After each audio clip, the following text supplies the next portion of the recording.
everyone. This is Emily from Uni-edit answering today's question. How do you use a colon to introduce a bulleted form of points or list items? This video will be about 3 minutes long. Introductions are important components to many facets of life. From smiles and handshakes to the start of a piece of academic writing, introductions can set the tone of what to expect. In punctuation, a colon can serve as an introduction of sorts. A colon is often used to introduce a bulleted form of points or list items. This especially occurs when the bullet points contain lengthy or multiple sentences. There are times this method is optional, as presenting a bullet form depends upon the emphasis in the paragraph.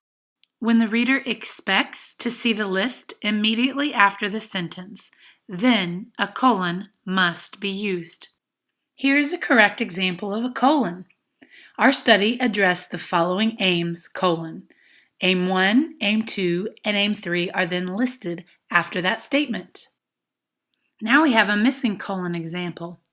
You'll notice it's the exact same statement, except instead of being followed by a colon, it's followed by a period. Our study addressed the following aims, period. The reason this is incorrect is because the sentence is introductory and it emphasizes a point.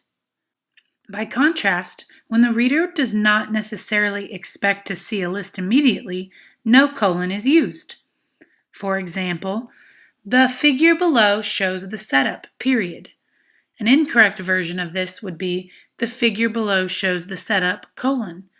The reason is the figure could be anywhere below on the page or paper. We hope you enjoyed this tip. Once again, this is Emily from Uni-edit. Have a wonderful day.